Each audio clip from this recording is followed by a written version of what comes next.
The story begins in Texas, 1939, a time when life was extremely difficult for black people in America. We meet Bernard, a young boy with a shabby hat who shined shoes to make some money for his family. But Bernard isn't just any kid. He's a boy with a plan. He chooses to set up his stall in front of a bank, making sure that all his customers are rich white people. When Bernard is working, he takes his time, listening to every small detail of these rich folks' conversations so he could learn financial secrets. As soon as the customers leave, he writes everything down in a notebook. We learn that Bernard's goal isn't to grow his shoe shining business, but learn financial knowledge and become a banker. I was just trying to learn how they made money. The problem with this is that 1939 is a difficult time for blacks with very little opportunity. When Bernard shares his dreams with his father, he tells him that it is impossible. You really think it's going to be so different for you? You go somewhere else. Bernard doesn't show defeat and his eyes show his determination. 15 years pass and we see that Bernard is all grown up. He moved to Los Angeles with his now wife, Eunice, and children.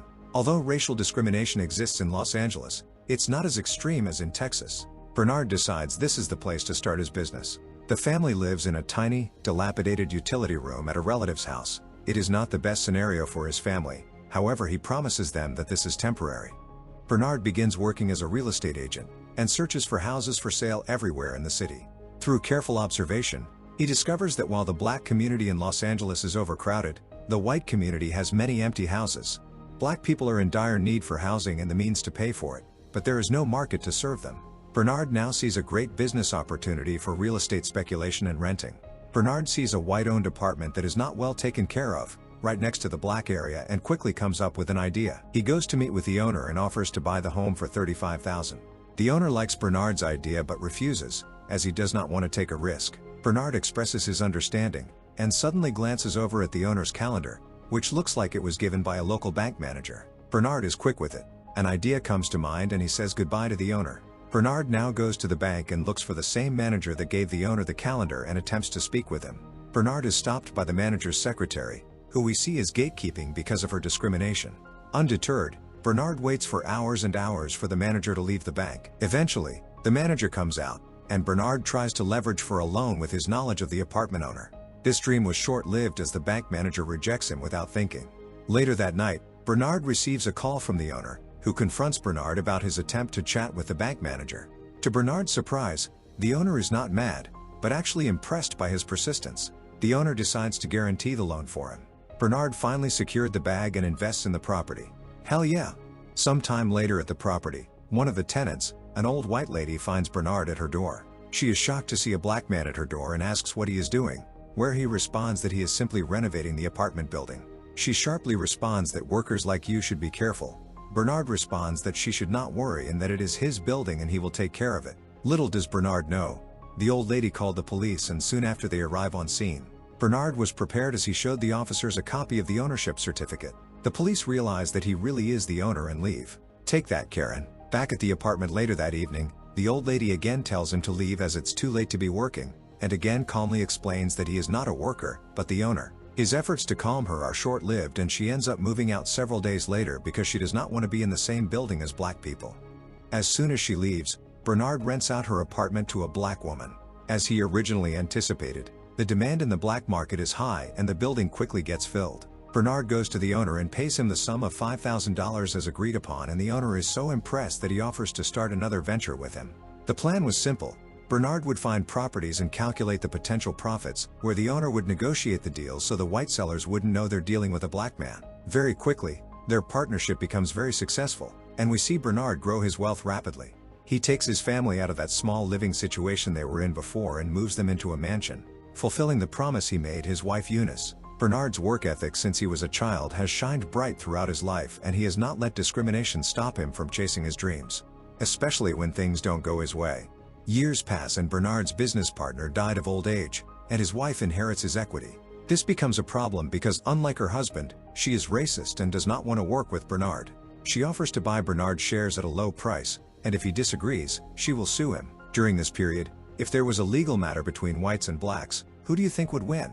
Bernard does not accept being treated so unfairly and decides that he will fight back and goes to court. He knows that if he wants a chance at winning this thing, he needs someone to testify his partnership with the owner. He goes to the bank where he plans to discuss with the manager, who unfortunately had already sided with the widow, and avoids Bernard.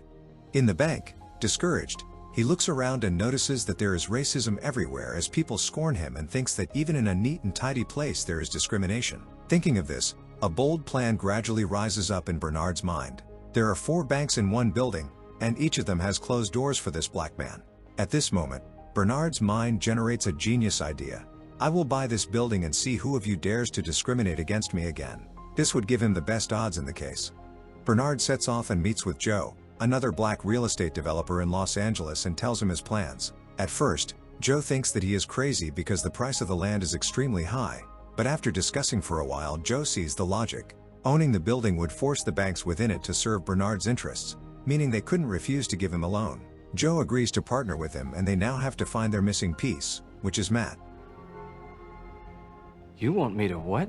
Matt is a loyal handyman who Bernard trusts, who is ambitious but a bit inexperienced.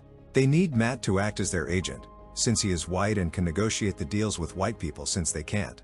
We see Bernard and Joe set out to train Matt in the skills of the rich white man, which includes golf, manners, mathematical thinking, and real estate knowledge. Matt learns quickly and becomes quite good at golf. He even can calculate real estate valuations just like any promising entrepreneur would.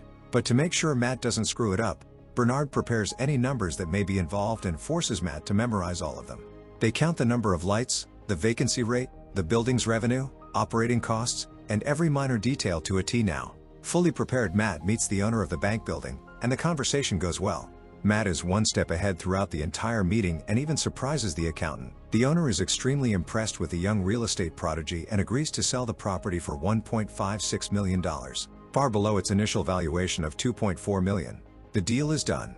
From then on, whenever Bernard goes in or out of the building, the president of every bank comes to shake his hand. The manager from earlier who made his life difficult is shocked. His problems from the past are all solved.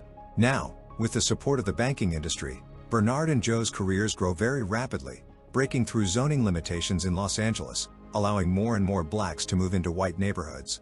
A little while later, Bernard takes his family back to Texas to visit his father. Having dinner together, Bernard's father tells him that he's proud of the man he's become and his accomplishments. I'm proud of you, son. The next day, they walk around town, and before you know it, they stumble across the Mainland Bank where Bernard first worked outside of as a child. At that time, Texas was the most racist place in America. They meet a young boy shining shoes just like Bernard used to when he was little. To Bernard's surprise, the boy will only work on the shoes of white people. This little incident touches Bernard and awakens his sense of responsibility to his fellow man. He secretly makes up his mind that he must change the status quo and help the black community in his hometown get better housing. Bernard visits Joe and tells him that they should buy the Mainland Bank in Texas. Joe thinks Bernard is out of his mind for even thinking about it because the racism in Texas is so severe, but Bernard manages to show compelling reasons to make the purchase. In the end, Joe agrees to help Bernard out. They recruit Matt again and use him to be their frontman once more. They meet with the bank owner, Robert Florence Sr. and Jr., to discuss the numbers of the deal. Despite Florence Jr.'s suspicions, Sr. sells the bank to Matt.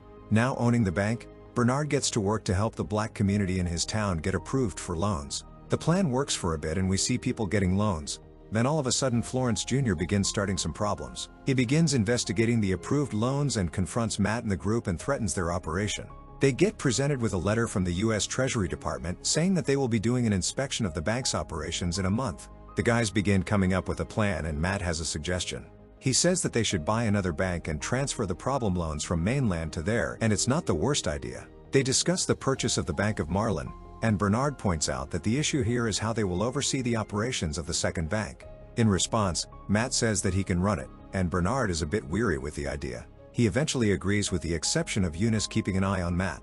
Matt now is running the Bank of Marlin and he meets up with a lawyer to begin signing these loan contracts. Soon after, he receives a call from Florence Jr. regarding clients that want to withdraw all of their money from the mainland. To make matters even worse, a federal bank examiner shows up at Marlin to assist Matt. Bernard forces himself into the situation to help out by dressing up as a janitor so he can get close during the meeting. Unfortunately, it doesn't matter since the examiner quickly finds several major errors on loans, where crazy loans were getting approved. Bernard is in disbelief. They find out that while rushing to get the bank set up, Matt used a lawyer that Florence recommended, which allowed him to sneak in and cause these issues. Bernard, Joe, and Matt decide that their best option is to walk away from the Bank of Marlin.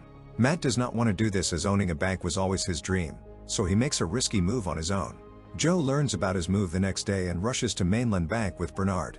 They confront Matt about the loans while Florence watches the spectacle with a proud look on his face. Bernard tells Matt to get their books, but it's too late. The federal bank examiners are ready to revoke Mainland Bank's license to operate. While leaving the building, the FBI arrests Bernard and Joe.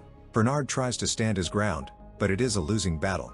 Soon after, Bernard and Joe meet up with their lawyer. They find out that their case got dragged along with some racial politics in the country. Meanwhile, Matt talks with Senator Mullen about testifying against his partners in exchange for his freedom.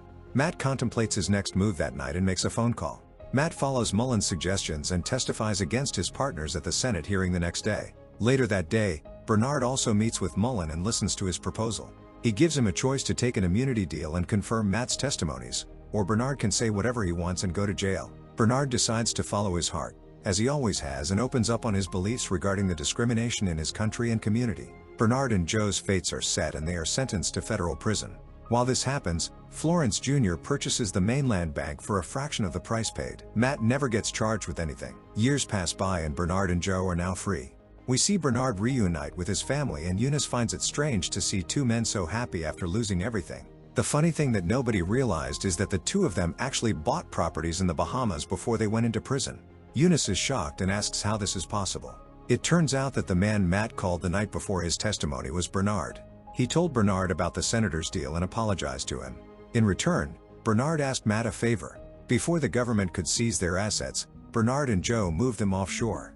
The story ends with Bernard and Joe's residential properties being instrumental to the fight against housing segregation in Los Angeles. I give this a 9.1. What do you think? Make sure to subscribe and turn on notifications for more videos like this. Thanks for watching.